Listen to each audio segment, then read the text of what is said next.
नमस्कार दोस्तों, मेरे YouTube चैनल आवर फैमिली गुरु में आप सभी का स्वागत है। आज मैं आप लोगों को झाड़ू से जुड़े हुए कुछ इम्पॉर्टेंट बातें बताने वाली हूँ जो हमारे घर के वास्तु को बहुत ही ज़्यादा इफ़ेक्ट करता है।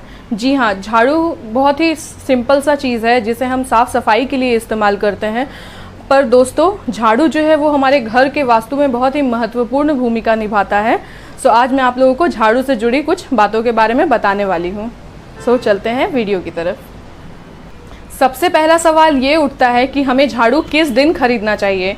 दोस्तों यह भी बहुत ही इम्पॉर्टेंट और बहुत ही ज़्यादा मैटर करता है, इसलिए हमें झाड़ू किसी भी दिन नहीं खरीदना चाहिए।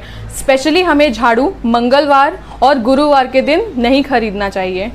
और बहुत से लोग हैं जो नारियल वाले झाड़ू होते हैं, जो कांटेदार होते हैं, उसे काटते हैं। सो मैं आपको बता दूं, वो कांटे वाले झाड़ू भी जो होते हैं उसे हमें कभी भी गुरुवार और मंगलवार को ना ही खरीदना चाहिए और ना ही उसे हमें काटना चाहिए, क्योंकि बहुत सी बहनें ऐसी होती हैं जो झाड़ू को घर में लाने के बाद नॉर्मली है ये वो चीज़ को वो काटती है। सो उसे काटना बिल्कुल भी नहीं चाहिए मंगलवार और गुरुवार। तो इन बातों का ज़रूर आप ध्यान रखें, आप देखोगे आपके घर में लक्ष्मी ज़रूर आएगी। दूसरा सवाल ये उठता है कि झाड़ू को कितनी झाड़ुओं को रखा जाए।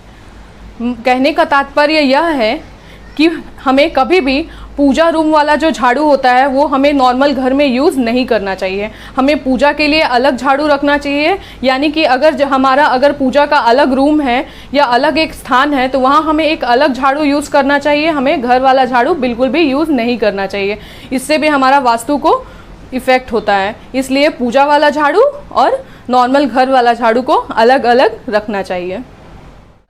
अब तीसरा सवाल यह उठता है कि जो पुरानी झाड़ू है, अगर हम नई झाड़ुओं को ला रहे हैं तो वो पुरानी झाड़ू को हमें क्या करें।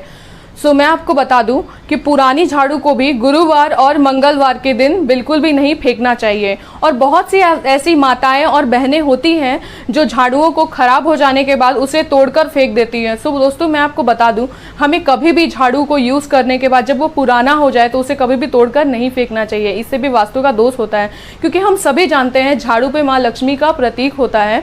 सो अगर हम उसे तोड़कर फेंकेंगे तो उससे माँ लक्ष्मी क्रोधित हो उठेंगी। इसलिए कभी भी झाड़ू को तोड़कर ना फेंके। और हाँ, झाड़ू के साथ जो सूप होता है उसे डस्टपैन जिसे बोलते हैं, जिसे आप कचरे को उठाते हैं, उन दोनों को कभी भी एक साथ हमें नहीं रखना चाहिए। ये भी एक वास्तु दोष का कारण बनता है, इसलिए हमेशा इसे अलग अलग रखें।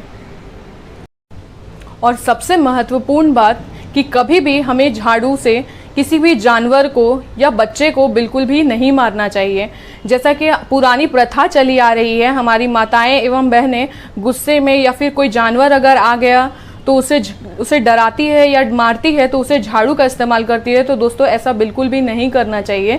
इससे पहला तो माँ लक्ष्मी का अपमान होता है और ऐसा करने से हमारे घर में नेगेटिव एनर्जी डेफिनेटली आ जाएगी। इसलिए कभी भी घर के बच्चों को या जानवरों को झाड़ू से बिल्कुल भी नहीं मारना चाहिए। तो इस बात का ध्यान आप ज़रूर दें। अब चौथा और सबसे महत्वपूर्ण सवाल यह उठता है कि हमें झाड़ू को कहाँ रखना चाहिए। सो मैं आपको बता दूँ, हमें झाड़ू को, चाहे वो कोई भी झाड़ू हो, उसे हमें अपने घर के पिछले हिस्से में पश्चिम दिशा की ओर छुपा कर रखना चाहिए। दोस्तों झाड़ू कभी भी नज़र नहीं आनी चाहिए। मैंने बहुत से ऐसे घरों में देखा है कि लोग झाड़ू या पोछे को घर के बिल्कुल आगे फ्रंट पे रख देते हैं, जो कि बहुत ही ख़राब इंप्रेशन भी बनाता है एज अ लुक वाइज, और वास्तु को भी वो खराब करता है। इससे नकारात्मक ऊर्जा उत्पन्न होती है। इसलिए हमें कभी भी झाड़ू को घर के फ्रंट पे या दरवाजे के पीछे, या बहुत से लोग उसे सरहाने के नीचे, पलंग के नीचे, किचन में, भंगार घर जो होता है वहाँ रख देते हैं। सो हमें कभी भी वहाँ ऐसे नहीं रखना चाहिए। आप अपने घर के पिछले हिस्से में उसे टांग कर या कहीं भी अच्छी तरह से रख दे जो नज़र बिल्कुल ना आए, और अच्छी तरह से रखें। वो गंदा नहीं होना चाहिए। उसे यूज़ करने के बाद आप अच्छी तरह से धो लें, क्योंकि आप सभी जानते हैं वो माँ लक्ष्मी का स्वरूप होता है। इसलिए हमें उसे हमेशा साफ़ सुथरा जगह पर घर के पिछले हिस्से पर रखना चाहिए, जिससे आप देखोगे कि आपके घर की जो पॉजिटिव एनर्जी है वो आपको साफ दिखाई देगी। और मेरे बताए हुए अगर इन उपायों को आप करते हो और इस तरह से अगर फॉलो करते हो तो आप देखोगे कि जल्द ही माँ लक्ष्मी ज़रूर आप पे प्रसन्न होगी और आपके घर में पॉजिटिविटी आने लगेगी। और जो मैंने उपाय बताया ये कोई नया नहीं है, आप लोग सभी जानते हो, बस मैंने इसे आपको एक जस्ट रिमाइंड कर दिया। सो इस उपायों को ज़रूर करें अगर आपको मेरा यह वीडियो अच्छा लगा हो तो मेरे चैनल को लाइक, शेयर एंड सब्सक्राइब ज़रूर कीजिएगा। और अगर आप इनसे जुड़े और भी टोटके जानना चाहते हो तो मुझे आप कमेंट पे कमेंट करके ज़रूर बता सकते हो। Thank you so much.